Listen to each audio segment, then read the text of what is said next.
गुरु, आज आपण वास्तुशांती पूजन केलेलं आहे. तर त्याबद्दल तुम्ही काय समजून सांगताल आमच्यासारख्या नवीन पिढीला? बघा, वास्तुशांती पूजन कार्य हे आपण एकंदरीत घर शुद्धी करण्याकरता बरोबर घरातील सर्व दोष निरसन व्हावेत हे आपण भूमी बांधत असताना बरोबर ना, भूमी बांधत असताना या ठिकाणी वाळू कुठून येते, विटा कुठून येतात हे आपल्याला खरं तर काही कल्पना नसते. तर आपल्या वास्तूला लागलेल्या जेणे दोषांची निवृत्ती व्हावी. बरोबर, भूमी उत्खनन करत असताना कृमी कीटक जर काही मृत पावले असतील तर त्याचा दोष आपल्याला खरं तर लागत असतो आणि ते मृत पावल्यानंतर त्यांना काय योग्य ती योनी प्राप्त होत नसते. ते प्रेत योनीमध्ये फिरत असतात. म्हणून त्यांना ती योग्य ती योनी प्राप्त व्हावी म्हणून यज्ञ यागादी कर्म होम हवन वास्तुशांती पूजन कार्य खरं तर केलं जातं. त्याचबरोबर आजच्या दिवशी आपण पूजन कार्य केलेलं आहे. सर्वप्रथम गणपतीवरून पूजन कार्य केलेलं आहे. एक नंबरच्या पीठावरती आपण गणराजांचं स्थापना पूजन कार्य अभिषेक हे केलेलं आहे. बरोबर, कलशस्य मुखे विष्णू कंठे रुद्र श्यामाश्रिता मूले तत्र सतो ब्रह्मा मध्यमा तुर्गणा श्रुता.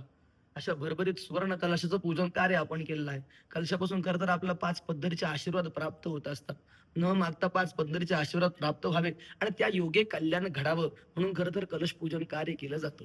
पुण्यम कल्याणम वृद्धिम स्वस्ती आणि श्री असे पुण्यकारक 5 आशीर्वादांची प्राप्ती व्हावी आणि त्या योगे कल्याण घडावं म्हणून कलश पूजन कार्य एक नंबरला केलेलं आहे. तुम्ही बघता कोणतंही कार्य असेल तर कलशाला अनन्य साधारण असं महत्व आहे. कलबरी जरी विवाहाच्या दिवशी डोक्यावरती कलश घेत असते बघा. इव्हन आपण ज्या वेळेस स्वयंपाक करण्याकरता आचारी बोलवतो, तो आचारी काय करतो, आधी कलश मांडतो, मग तो भट्टी पेटवत असतो. अशा पद्धतीने आजचं आपलं गृहप्रवेशाचं कर्म, वास्तुशांतीचं कर्म असल्यामुळे आपण हे कलशाची काय केली स्थापना पूजन काय केलं. 2 नंबरचं पीठ जे आहे ते गौड्याती मातृका मंडल आहे. असं सांगितलं होतं की न मातुः परमम दैवतम, आईसारखं दुसरं दैवत नाही. म्हणून आपण सर्व गुरुजींच्या साहाय्याने 2 नंबर मातृकेचं भगवतीचं त्या जगत जननीचं पूजन कार्य केलेलं आहे. त्याच पुढे आपण पुढे जर विचार केला तर सर्व तो भद्र मंडल या मंडलाची स्थापना पूजन कार्य केलं. सर्व म्हणजे सगळ्या बाजूनी आणि भद्र म्हणजे कल्याण. या सगळ्या बाजूनी कल्याण करणारी जे देवता त्याच्यावरती आपण स्थापन केल्या आणि सर्व तो भद्र मंडलाची आपण स्थापना केली. त्यापुढे आपण क्रमाने जर बघितलं पुढे तर नवग्रहांचं पूजन कार्य देखील आपण आजच्या दिवशी केलेलं आहे.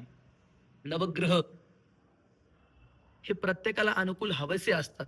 बरोबर, किती माणूस मोठा जरी झाला तरी त्याला ग्रहांची अनुकूलता ही हवीशी असते. ग्रहांच्या मंडळामध्ये नवग्रहांचं पूजन कार्य केलं. ग्रह हे 9 नसून एकूण 44 देवतांचं त्या ठिकाणी आपण पूजन कार्य केलेलं आहे. अशा ग्रहांची अनुकूलता आपल्या परिवारावरती कुटुंबावरती सदैव राहावी म्हणून ग्रहांचं पूजन कार्य केलं. त्यानंतर आपण रुद्र महादेवांचं पूजन कार्य खरं तर केलेलं आहे. रुद्र म्हणजे महादेव, रुद्र हे तिन्ही लोकांचे खरं तर जे स्वामी आहे अशा रुद्र महादेव पीठाचं रुद्र मंडळाची स्थापना पूजन कार्य केली. ईशान्यस्याम स्थपती रुद्रहा असा नियम आहे की ईशान्य दिशेला ईश्वराचं स्थान, ईश्वराची जागा आहे. म्हणून आपण ही वास्तू बांधत असताना देखील ईशान्य कोपऱ्यामध्ये देवाचं स्थान केलेलं आहे. त्याच पद्धतीने मग आपण ह्या ईशान्य देवा पूजनाच्या ईशान्य कोपऱ्यामध्ये आपण वरून मंडल म्हणजे रुद्र मंडल आपण मांडलेलं आहे. महादेवांचं मंडल मांडलेलं आहे. वरती आपण काय केलं, 64 देवतांचं 64 देवींच्या 64 कलेचं पूजन कार्य वरती केलेलं आहे.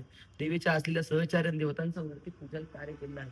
वरती क्षेत्रपाल मंडलांचं पूजन कार्य केलं. क्षेत्रपाल म्हणजे क्षेत्र म्हणजे आपली जागा, त्या जागेचा पाल करणारा किंवा रक्षण करणारा त्या देवतांचं पूजन कार्य वरती केलेलं आहे. त्याचबरोबर वर्धिनी मंडलाचं पूजन कार्य देखील आपण वरती केलेलं आहे.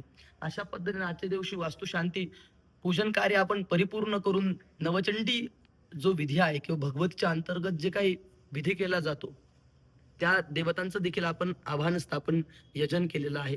त्यांचं आपण स्थापना केलेली आहे. अशा पद्धतीने आजचा आपला दिवस हा आरतीमय किंवा एकदम भक्तिमय. भक्तिमय होऊन गेलेला आहे. खरं तर हे अशा पद्धतीने आपण यजन हवनादी कर्म केलेलं आहे आणि आजच्या वास्तुशांतीच्या पूजनाची आपण खरं तर सांगता केलेली आहे. हरि ओम.